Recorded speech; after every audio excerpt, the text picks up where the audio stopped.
नमस्कार दोस्तों आज मैं बात करूंगी पीपल वृक्ष में जल जब चढ़ाया जाता है तो उस समय कौन कौन से जरूरी नियम है। और एक बात बिल्कुल स्पष्ट बताना चाहूंगी कि जो नियम आज आप इस वीडियो में सुनेंगे उस नियम के बिना पीपल वृक्ष की पूजा अधूरी मानी जाती है। तो दोस्तों जानेंगे कि वो कौन कौन से नियम हैं जिनके बिना हमारे द्वारा की गई पूजा पाठ अधूरा हो जाता है। दोस्तों सबसे पहली बात तो ये बता दूं कि बहुत सारे लोगों को ये भ्रम होता है कि पीपल वृक्ष की पूजा करने से सिर्फ शनि ग्रह शांत होता है या फिर हमारी कुंडली में अगर शनि की ढैया या 7.5 की स्थिति चल रही है तो उससे निजात मिलती है। पर दोस्तों ये बिल्कुल भ्रम है। पीपल वृक्ष की पूजा करने से मात्र आप अपने ग्रहों को नहीं शांत करते हैं, आप उससे धन लाभ भी प्राप्त कर सकते हैं। यानी अगर किसी व्यक्ति की आर्थिक स्थिति बहुत अधिक खराब है तो वो पीपल वृक्ष की पूजा करे तो उसको बहुत अधिक लाभ प्राप्त होता है। दोस्तों मैं आज ये बात नहीं करूंगी आपसे कि पीपल वृक्ष की पूजा जो है वो किस प्रकार की जाती है, और अगर आप विधि जानना चाहते हैं तो वीडियो चैनल पे है, आप वहां से देख सकते हैं, जान सकते हैं। आज सिर्फ बात मैं करूंगी आपसे कि पीपल वृक्ष की पूजा करते समय हमें कौन कौन से नियमों का ध्यान रखना चाहिए। तो दोस्तों यही सारी कुछ महत्वपूर्ण बातें थी जो मैं आज आपको इस वीडियो में बताऊंगी। सबसे पहले शुरू करते हैं कि सबसे पहला नियम कौन सा है जो कि पीपल वृक्ष की पूजा के समय हमें ध्यान रखना चाहिए। दोस्तों सबसे पहला ये है नियम कि जब आप पीपल वृक्ष में जल प्रदान करें यानी जल दें जब पीपल को, तो वो समय आपको सूर्योदय से पूर्व का होना चाहिए। बहुत सारे हमारे भाई बहन हैं जो कि पूछते हैं, जो पुरानी वीडियो पड़ी हुई है चैनल पे, कि कब जल दें, और मैं हर लोगों के कमेंट में बताती भी हूँ कि सूर्योदय के पूर्व दें। तो बिल्कुल स्पष्ट बताना चाहूँगी कि अगर आप पीपल की पूजा करते हैं, चाहे किसी भी कारण से, चाहे धन लाभ के लिए करते हैं या फिर आप शनि ग्रह की पीड़ा से मुक्ति के लिए करते हैं, जिस किसी भी इच्छा के लिए, कामना के लिए करते हैं, तो उसके लिए आपको पीपल वृक्ष में जल जो है वह सूर्योदय के पूर्व यानी सूर्य उगने के पहले ही दे देना चाहिए, बल्कि थोड़ा सा अंधेरा रहे तो और अच्छा है।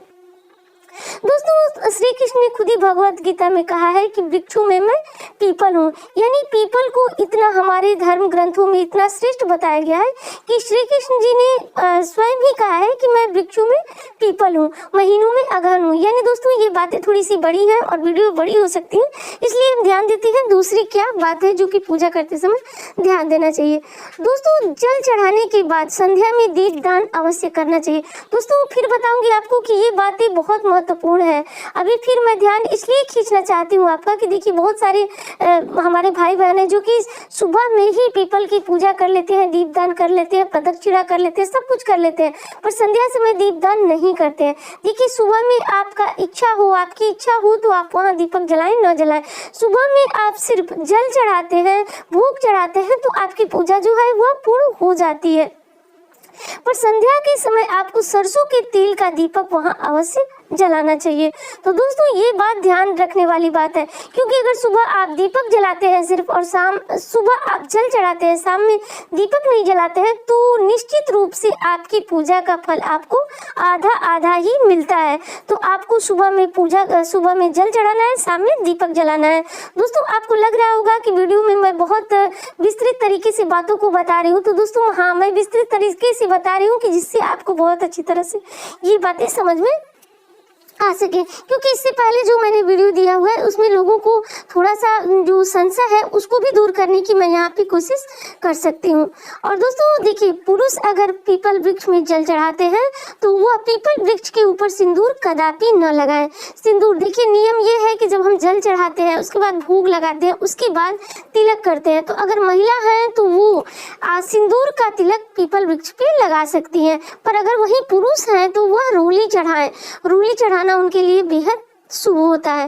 दोस्तों पीपल वृक्ष पे सिंदूर महिलाएं इसलिए चढ़ाती हैं या फिर तिलक इसलिए किया जाता है कि ऐसी मान्यता है कि पीपल वृक्ष पे भगवान विष्णु संग मां लक्ष्मी का वास होता है। तो इसीलिए हमारे धर्म ग्रंथ जो है, शास्त्र है, ये बताते हैं कि अगर हम पीपल वृक्ष की पूजा करते हैं तो देखिए पीपल वृक्ष पे देवताओं के अलावा पितरों का भी वास होता है, तो पितृ दोष से भी हम मुक्त होते हैं, देवता भी हमसे प्रसन्न होते हैं। और साक्षात भगवान विष्णु और माँ लक्ष्मी की कृपा हमें प्राप्त होती है। दोस्तों ये बात बिल्कुल मैं दावे के साथ कहना चाहती हूँ कि जो व्यक्ति बहुत अधिक धन से की परेशानी से पीड़ित है वो कुछ न करें दोस्तों, कुछ भी न करें। सिर्फ शनिवार के दिन, ज़्यादा कुछ भी उनको नहीं करना है। शनिवार के दिन जाएं पीपल वृक्ष के पास और वहाँ पे एक लोटा जल चढ़ाएं। जल में आपको मीठा डालना है दोस्तों, मीठा डालना है और काले तिल और चावल डालना है। विस्तृत विधि मैं पिछली जो वीडियो है उनमें बता चुकी हूँ, अभी मैं विस्तृत बातें नहीं कर रही हूँ, पर मैं ये बात जरूर बताना चाहूँगी।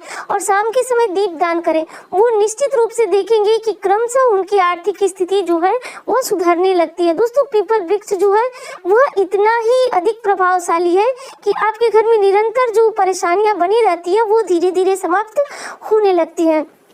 अगली बात है कि अगर आप पूजा कर रहे हैं पीपल वृक्ष की तो परिक्रमा करना न भूलें। यानी 7 परिक्रमा कर सकते हैं, 11 कर सकते हैं, 5 कर सकते हैं। तो जिसमें विशेष रूप में जो लोग हैं वो 7 परिक्रमा ही करते हैं। तो जब भी आप परिक्रमा करें तो 7 परिक्रमा कर लें। 5 भी कर सकते हैं, अगर आपके पास समय नहीं है तो 5 करें, 7 करें, इस तरह से कर लें। और दोस्तों दूसरी बात है कि अगर कहीं कहीं पे पीपल ऐसे स्थान पे होता है जहाँ पे हम परिक्रमा नहीं कर सकते, यानी कभी मंदिर की दीवार में या कहीं ऐसे स्थान में होता है जहाँ से परिक्रमा कर पाना मुश्किल है, तो फिर आप क्या करें कि पीपल वृक्ष के नीचे ही खड़े खड़े आप परिक्रमा वहीं पे उसी एक स्थान पे ही आप वहीं पे परिक्रमा करें और जितनी परिक्रमा करें उतनी बार ही पीपल वृक्ष को प्रणाम, हाथों से छूकर प्रणाम करते रहे और परिक्रमा करते समय ओम शम शनिश्चराय नमः ये बोलते रहे। और अगर आप धन लाभ के लिए पूजा कर रहे हैं तो आप श्री विष्णु जी का नाम लें, ओम विष्णवे नमः, या फिर कुछ भी आप जो भी भगवान विष्णु का नाम लें, माँ लक्ष्मी का नाम लें, तो बस आप ऐसे ही बोलते हुए आप अपनी परिक्रमा को समाप्त करें। और दोस्तों अगर आप पीपल वृक्ष जहाँ पे भी आप पूजा कर रहे हैं वहाँ पे आसपास में अगर कोई मंदिर हो, कोई देवता हो, तो वहाँ पे पूजा किए बिना आप घर वापस ना आए। यानी ध्यान रखिए कि जहाँ पे आप पीपल वृक्ष की पूजा कर रहे हैं वहाँ आसपास में कोई देवी देवता का मंदिर हो तो वहाँ भी पूजा करके आए, क्योंकि अगर आप सिर्फ पीपल वृक्ष की पूजा करके चले जाते हैं तो वहाँ पे उपस्थित देवी देवता का अनादर होता है। तो इसलिए आप वहाँ भी पूजा अवश्य करें, तब जाकर के आप अपने घर आ सकते हैं, पर पूजा किए बिना आप न आए। दोस्तों कहीं भी दीवार हो या फिर आपका घर हो, छत हो, कहीं भी पीपल अगर उग गया है तो वहां से उसे बिल्कुल उखाड़े नहीं। उखाड़ना दोस्तों दोष माना गया, यानी हमारे शास्त्र कहते हैं कि पीपल वृक्ष जो है इतना अधिक पुण्य है कि उसमें भगवान देवता पितृ सबका वास होता है, तो फिर उसको उखाड़ना बिल्कुल शुभ नहीं माना जाता है। या फिर अगर आप उसको उखाड़ रहे हैं तो किसी नदी किनारे या फिर किसी ऐसे स्थान में ले जाकर के फिर से उसका रोपण करें, तभी जाकर के पीपल वृक्ष को जो है वह उखाड़ा जाता है। दोस्तों नहीं तो पीपल वृक्ष को आप न उखाड़ें। और कहीं ऐसे स्थान में जहाँ पे पीपल वृक्ष उग गया है आप उसको उखाड़ना भी नहीं चाहते हैं तो फिर आप उसको ऊपर से पत्तियां या डाली को जो है काट सकते हैं और उसको उतना बड़ा ही रख सकते हैं, पूजा पाठ वगैरह भी आप कर सकते हैं। पर बिल्कुल जड़ से उखाड़ करके पीपल वृक्ष को फेंक देना ये बहुत अधिक पाप का कारण बनता है। अब बात करूंगी दोस्तों अगले नियम की कि अगली कौन सी बात है जो हमें पूजा के समय ध्यान देना चाहिए। और दोस्तों जल जब आप दे रहे हैं तो चाहे किसी भी कामना के लिए जल दें, चाहे आप धन लाभ के लिए जल दे रहे हैं या अन्य किसी परेशानी के लिए या पितृ शांति के लिए, शनि शांति के लिए, जिसके लिए भी आप पूजा कर रहे हैं, तो जल में आपको थोड़ा सा मीठा डालना है, काला तिल डालना है, अक्षत यानी चावल डालना है। ये तीनों चीजें डालने के बाद ही आप पीपल वृक्ष पे जल अर्पित करें, तभी जाकर के ये बेहद शुभ होता है। अब अगली बात जान लीजिए दोस्तों कि देखिए आप जब सुबह के समय पूजा करते हैं तो उस समय भी आप चाहें तो दीपक जला सकते हैं, यानी चाहे तो घी का दीपक जला सकते हैं, चाहे तो तिल का दीपक जला सकते हैं। पर संध्या के समय जो दीपक आप जलाएंगे शनिवार के दिन, देखिए विशेषकर मैं आपको यही बताती हूँ कि सिर्फ शनिवार ही पूजा करें आप पीपल वृक्ष की। और पीपल वृक्ष की पूजा शनिवार के दिन करने से ही आपको अपने जीवन में इतना चमत्कारी लाभ मिलेगा कि आप स्वयं आकर के बताएंगे कमेंट करके वीडियो में कि हाँ आपको कितना लाभ मिला। आप ये चीज करके अपने जीवन में खुद जो फर्क है उसे महसूस कर सकते हैं। हाँ तो दोस्तों, मैं बात कर रही थी कि शाम के समय जो आप दीपक जलाएंगे वो सिर्फ और सिर्फ सरसों के तेल का ही होना चाहिए। इस बात का भी हमें ध्यान देना चाहिए।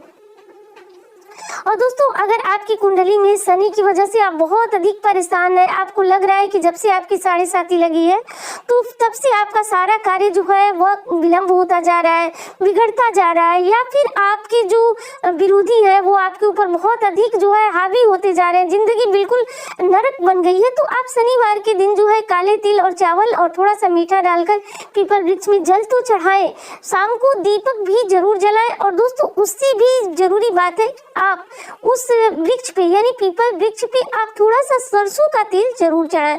दोस्तों, सरसों का तेल चढ़ाने से शनि देव जो है वह प्रसन्न होते हैं। दोस्तों, ऐसा मिलता है, हमारे शास्त्र में ये वर्णन मिलता है कि जब लंका से उन्होंने हनुमान जी ने शनि देव को मुक्त कराया तो उस समय शनि देव को जो है काफी चोटें लगी हुई थी, काफी चोट लगी हुई थी, वो काफी तकलीफ में थे, और तब हनुमान जी ने उनकी तकलीफ को समाप्त करने के लिए उनके ऊपर सरसों का तेल लेप किया था।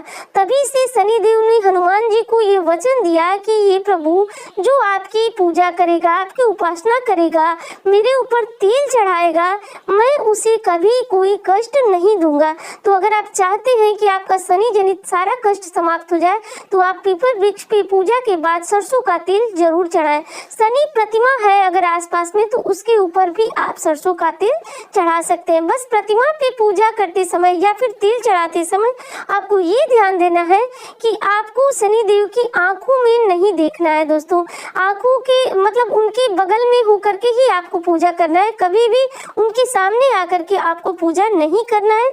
इस बात का ध्यान जरूर रखें। तो दोस्तों, यही सारी कुछ नियम था जो मुझे आपको बताना था। और दोस्तों, एक बार फिर बताना चाहूंगी कि अगर इन नियमों को आप पालन करते हैं और वृक्ष की पूजा करते हैं, पीपल की पूजा करते हैं, तो निश्चित रूप से आप जिस किसी भी इच्छा के लिए पीपल वृक्ष की पूजा करते हैं वो इच्छा आपकी पूर्ण होगी। दोस्तों, उम्मीद करती हूँ वीडियो आपको बहुत अच्छी लगेगी। मिलती हूँ इसी तरह की वीडियो के साथ। धन्यवाद।